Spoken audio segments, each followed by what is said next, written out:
আসসালামু আলাইকুম। সবাই ভালো আছেন? আমি আলহামদুলিল্লাহ ভালো আছি। তো গাড়িতে অনেকদিন যাবত সমস্যা দেখা দিতেছিল। আজকে আবার ওই পরিচিত আপ টাউনে আসছি দীপুর কাছে। তো আমি লেতে যাইতে যাইতে আশা ছিল যে সবগুলো খোলার পরে যখন ফিটিং দিব তখন আমি ভিডিওগুলো স্টার্ট করবো। খুলতেছে তখন থেকে আর ভিডিওগুলো করি নাই। তো আস্তে আস্তে আমার চেনিস পকেটটা নতুনটা লাগাই ফেলছে, আর ওই তো পুরানটা ফালাই দিচ্ছে। আর পরবর্তীতে আমি লেতে দিয়ে আসছি, ওই মালগুলো আসলে এক এক করে সেট আপ করাইব ইনশাল্লাহ। তো ওইগুলো আমি আপনাদের দেখাবো, যে জায়গায় আসছি কিরকম ওই আমার কাছ থেকে সার্ভিস চার্জ নিতেছে, কিরকম সার্ভিস পাইতেছে ইনশাল্লাহ ওই বিষয়ে আলোচনা হইব। লেতে দেওয়া হয়েছিল, লেট থেকে যে কাজ প্রয়োজন ছিল ওইগুলো করে নিয়ে আসছি। এখন বাকি ফিটিংগুলো দেওয়া হইব। আমারটা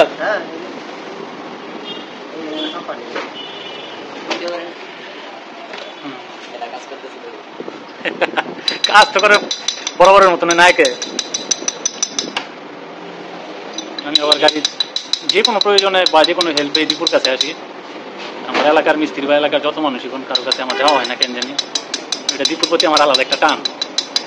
ইনফ্যাক্ট আমি ঢাকা শহরেও যদি কখনো আসি বাসা থেকে এই সেটাতে আসা বললে তখন আমি যাওয়ার সময় ওর সাথে একটু দেখা করে যাই, কথা বলে যাই।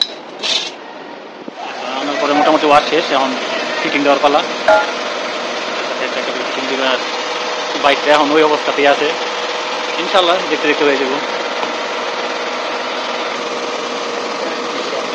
সেট আপ করবো এখন পিছনের রিংগুলা।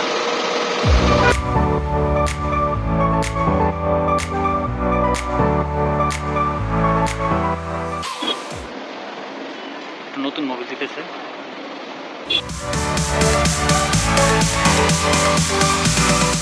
এই তো সিলিন্ডার মোটামুটি কমপ্লিট হয়ে গেল।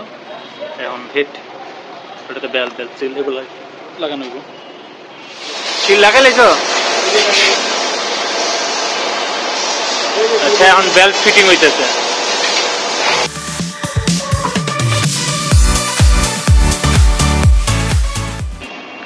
এই ভিডিও যারা হাফ মিস্ত্রি দেখতেছেন, কোনো যদি মিস্ত্রি বাই দিয়ে থাকেন কাজ দিয়ে, তো আপনি আশা করা যায় এবার ফুল মিস্ত্রি হয়ে যাবেন।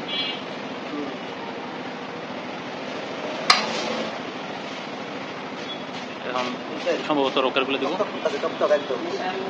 এই তো দেখাইতেছে যে ভিতরে চকচকাকে। এই যে আমার পুরাতন ক্যামেরা রোকারের অবস্থা, এগুলো তো দেখতে পেতেছেন। আর ক্যামিং স্টপ দিচ্ছে, আর এই যে নতুন রোকারগুলো কত তো হয়।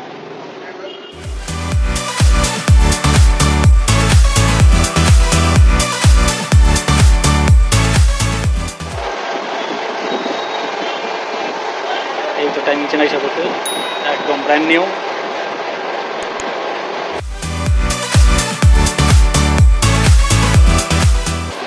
এখন ক্লাস প্লেটগুলো ফিটিং হইব ইনশাল্লাহ।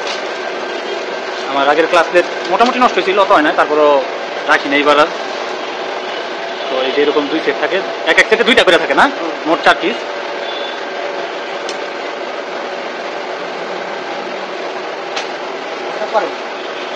এই ফার্স্ট টাইম আমি হ্যাভোলিন দিতেছি, হ্যাভোলিন কিনে নিয়ে আসি। তো ও রিকোয়ারমেন্ট করলো যে মোবিল নাকি এখন ভালোই দেয়, এই কারণে এবার কিনে নিয়ে আসছি। ও বলতেছে একদম রুয়াব দেওয়ার মতন। মোবিলের কালার তো অনেক সুন্দর।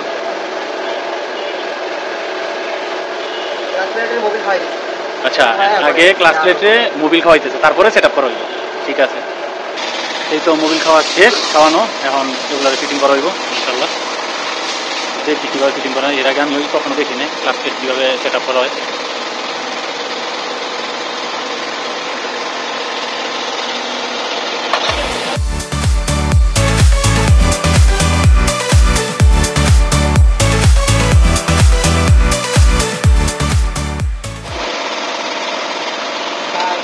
রিংগুলা ফিটিংটা হইতেছে এখন শেষ।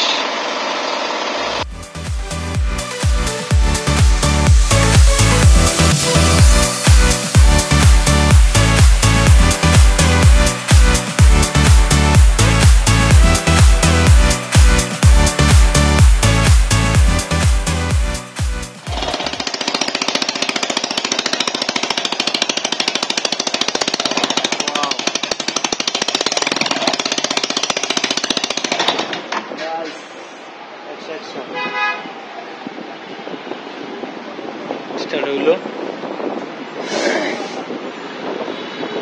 এখন জাস্ট ফিনিশিং এর পালা ইনশাল্লাহ। সবগুলা কিট টিট লাগানো হইব। খুবই আন্তরিকভাবে দুঃখিত। আমি যখন সার্ভিস করার জন্য বের হয়েছি বাসা থেকে, আমি আমার ফোনের চার্জ ঠিক মতন খেয়াল করি নাই, চার্জ দিও নাই। জাস্ট বাসা থেকে জিনিস অল্প কিছু আমার অ্যাক্সেসরিজ, ওই পার্টসপাতিগুলো কেনা ছিল, ওইগুলা জাস্ট নিয়ে বের হয়ে গেছিলাম। বাকিগুলা ওই বিসমিল্লাহ মোটরস মাওটো ওই দিক থেকে মিলাই টিলে কিনে নিছি। তো যার কারণে আমি এখন বাসায় নিয়ে আইসা তারপরে ভিডিও করতে দিতেছে। আমার ফোনটা শাটডাউন হয়ে গেছিল বিদায় আমি আর এরপরে যা এই একটা করে ট্যাঙ্কি ওয়াশ করছিল। বাকি কিছু ভিডিওগুলো আমি আর শুট করতে পারি নাই, ওই জায়গায় শেষ হয়ে গেছিল, কিছু করার ছিল না। আর সময় অনেকটা শেষ হয়ে গেছিল, যার কারণে আর টুকিটাকি আমি যে কাজগুলো ওই জায়গায় বসে করার কথা ছিল ওই জায়গায় করতে পারি নাই।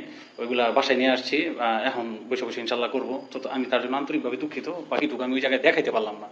তো সবকিছু ফিটিং দিয়ে আমি এখন ড্রাইভ করে 20-25-এর মধ্যে স্পিড রাইখা ওই ওয়ার্কশপ থেকে, সরি সার্ভিস সেন্টার থেকে বাসায় আসলাম। আইসা ফোনটা চার্জ দিলাম, তারপরে দেন এই যে এখন নিচে